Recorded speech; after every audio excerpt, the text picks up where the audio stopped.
Welcome to Tower Sector Report. I'm David Beatson, and this week we're taking you into the growth zone. Can this man stir the sleeping giant of New Zealand agriculture? He's the new manager of more than 100,000 hectares of Maori farmland. And can aquaculture pump another $1 billion into our economy?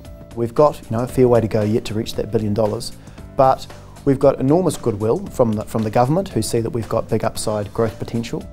Well, new measures are just coming into force to stimulate the growth of New Zealand's aquaculture industry. The industry says it can add $1 billion a year to our agriculture earnings by 2025. But commercial fishing interests and iwi groups have real concerns. Drew Chappell, our Rural Affairs correspondent, has been testing the waters.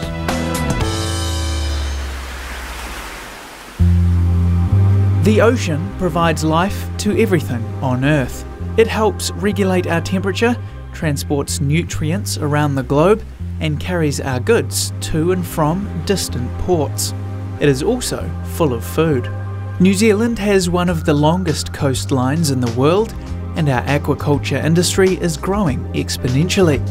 Helpfully for them, and in recognition of the importance of the sector, the laws around raising and breeding aquatic species of all kinds have just been changed, essentially making it easier to farm fish. It's music to the ears of those leading an industry aiming for $1 billion in revenue by 2025. The bar for getting new space is still very high. It's gone from being impossible, which it was under the under the 2004 Act. It was quite literally impossible to get new space, simply because the system didn't allow for it. It's gone from being impossible to being challenging.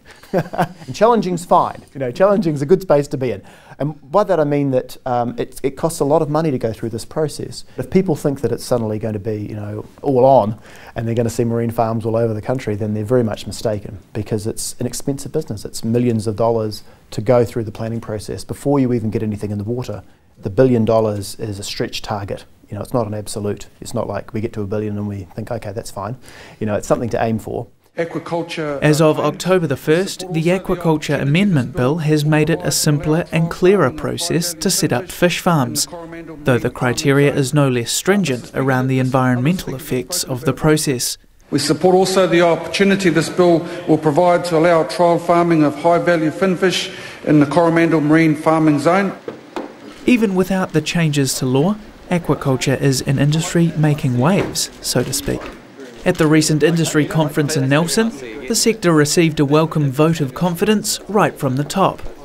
In life we say, where there's a will, there's a way, and I think in aquaculture there's a strong will to be a much bigger industry. You've been looking for the way forward to achieve that, and unfortunately government's been in your way, in my view, and for a long period of time. Because of our climate and a bit of luck, New Zealand controls the global market in 3 types of seafood almost totally unique to our shores. Chief among these is the green shell or green lip mussel, of which we produce more than anyone else, earning us nearly $300 million a year. While we have natural resources in plentiful supply, it's still a difficult process to set up and manage an aquaculture program, given the time and money it takes to get a species ready for farming. And of course, in terms of pure volume, we're way behind the big boys, namely Norway, Japan, and now China. We've got the 5th largest water space in the world. We're very well supported that way. The issue is that, quite rightly, we really want to look after our water space, and we really want to look after our coastline. I think that we'd all agree as New Zealanders that's very important. So certain areas are completely off limits. So we're in different games. So like a lot of the other things that we do in New Zealand, we've got to be boutique. We've got to go in at the upper middle to high end, and we've got to maintain that end, and we've got to offer something different. And fortunately for us, either by design or by coincidence, we've got 3 species that are relatively unique. Given the profits to be made, the government has placed a big emphasis on developing intellectual property around the best way to raise certain species, through CRI NIWA and various funding grants for science programs. We've got some amazing innovations happening here in the top of the south with the selective breeding program for shellfish.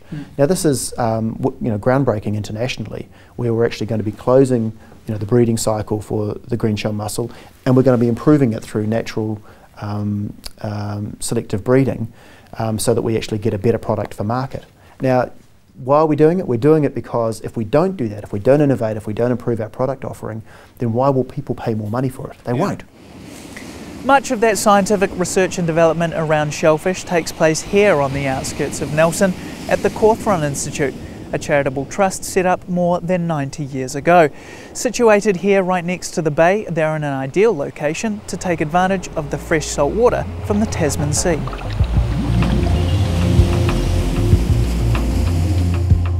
The Cawthron Institute has made some of the most important breakthroughs in our aquacultural history.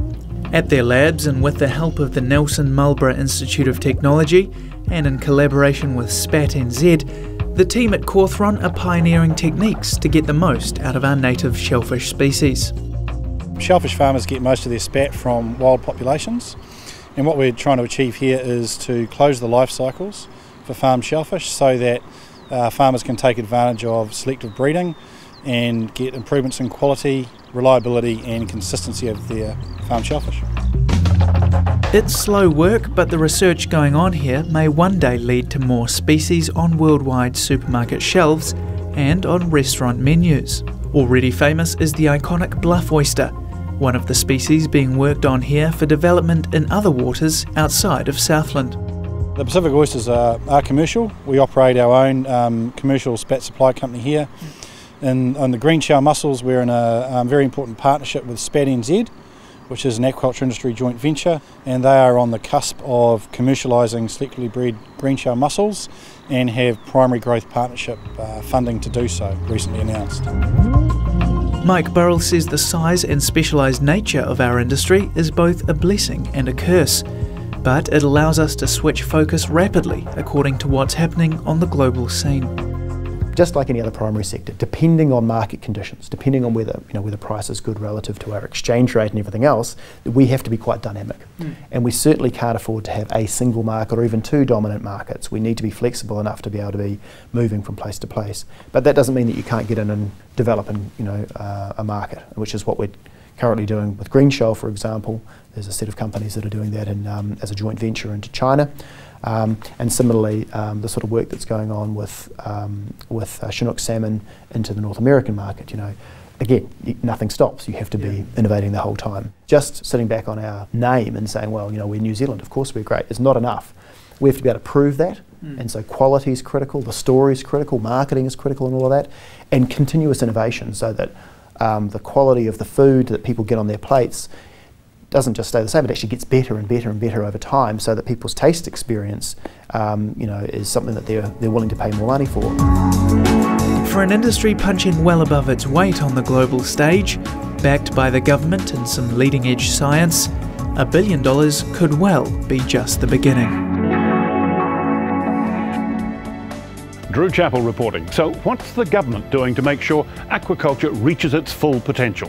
That's next on Tower Sector Report.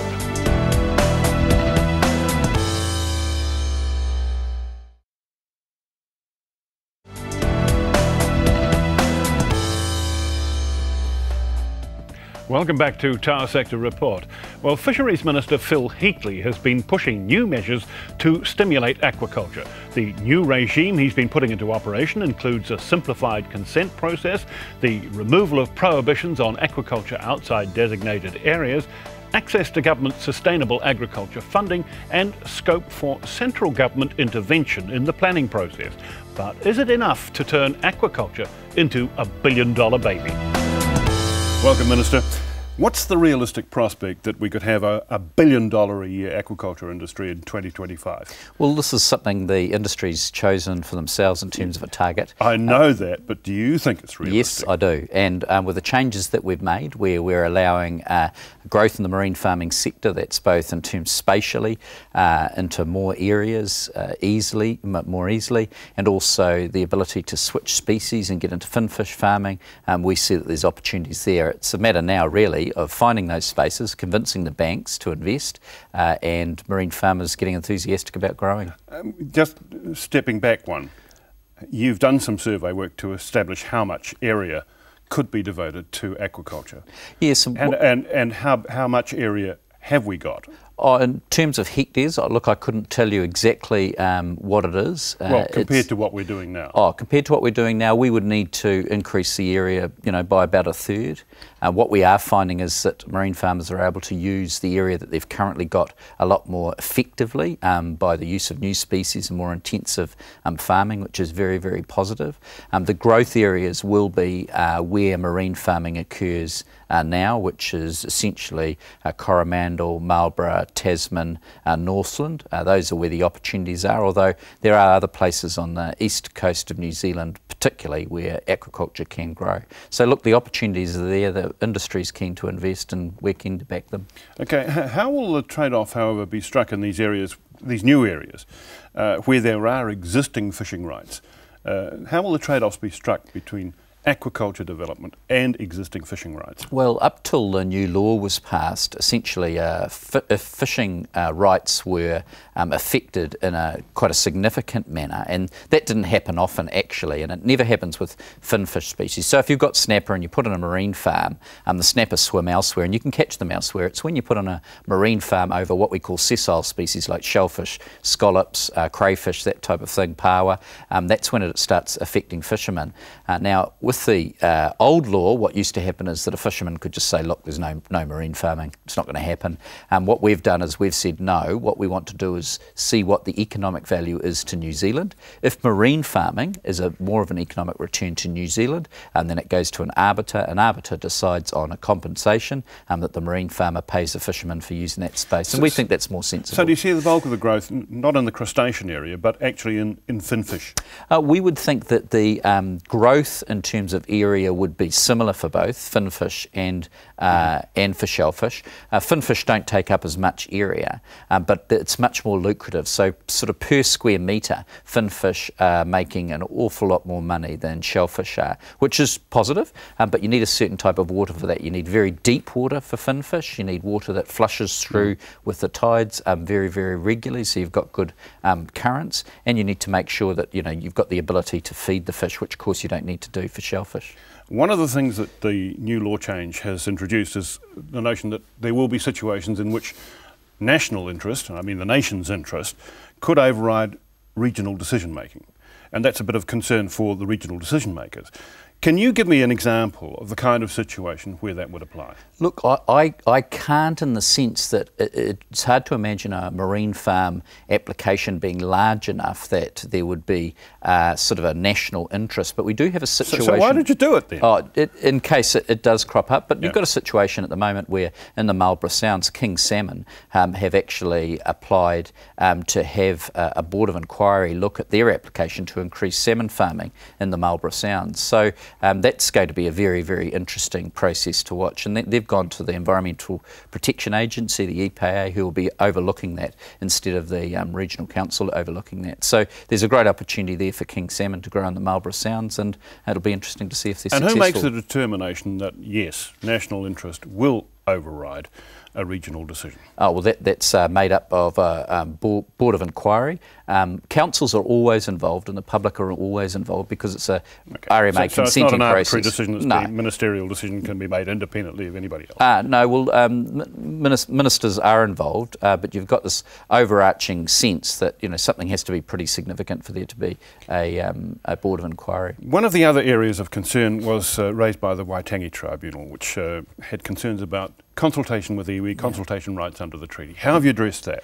Well, it's interesting that in the end, Maori themselves actually own about 40% of aquaculture interests right across New Zealand. And as aquaculture develops, Maori are able to have passed over to them 20% of any new aquaculture area that's developed. So we've got a settlement process there. So I don't envisage at all a Maori concern about this. They want to see aquaculture grow. They want to see aquaculture develop for themselves. So there's plenty of opportunity for Maori to get involved in the process.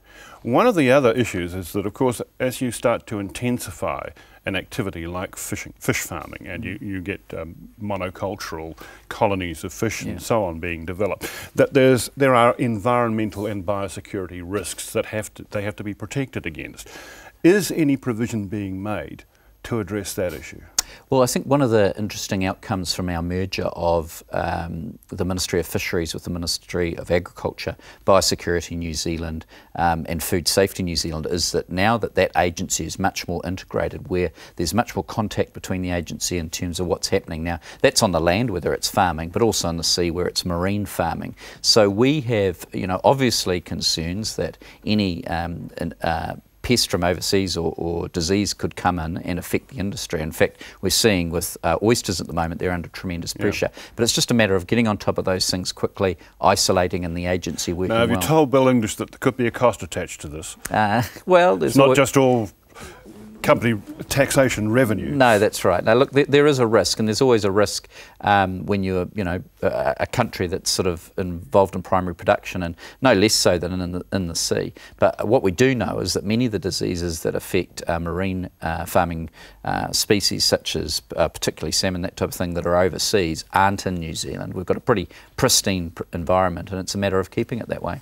Well, finally, Minister, where and when do you expect to see the first of the new wave of aquaculture developments occurring? Well, I'd say that the king salmon application in the Marlborough Sounds is the first of the new wave. They've, pretty much immediately, within months of the law being passed, so in recent weeks in fact, put that application into the EPA to develop more king salmon down in the South Island, top of the South Island there. We'll see more of it across the country. Maori are very interested. They're already working quite closely with my officials on identifying areas where they could farm. We think that it's going to be a combination though of new farming space, but I must emphasise it's also about using the current farming space much better. Switching species, they can do that now. Before it was very arduous, so they can switch species and react to the market more quickly. More areas, new species introduced. Phil Heatley, thank you very much. My pleasure. Phil Heatley, Minister of Fisheries, and coming up on Tower Sector Report, stirring the sleeping giant of New Zealand agribusiness.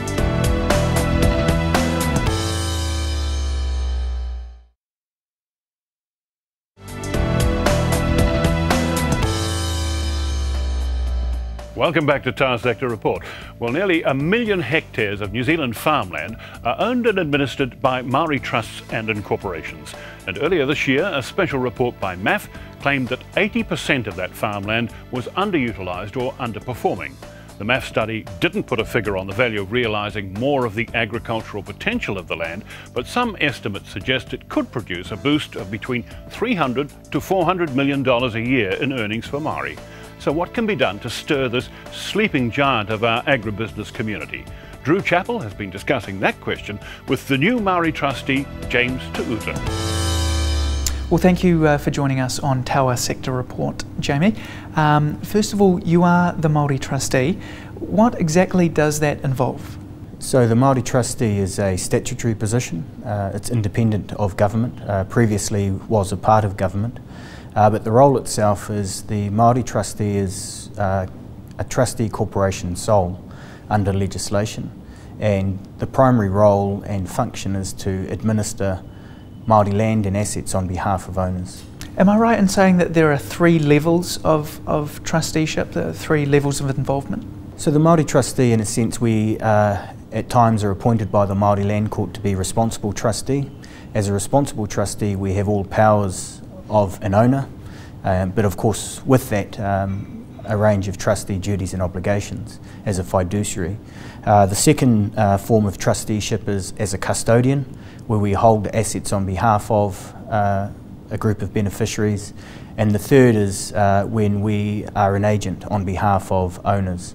So each of those forms of trusteeship require different levels of responsibility and process around what we can and can't do in relation to a particular piece of land. And of course it's a slightly different relationship with the land that Māori have, not as owners as such, but as kaitiaki or guardians. What I always sort of say to people is that Māori are like any other group of people. We're not homogenous.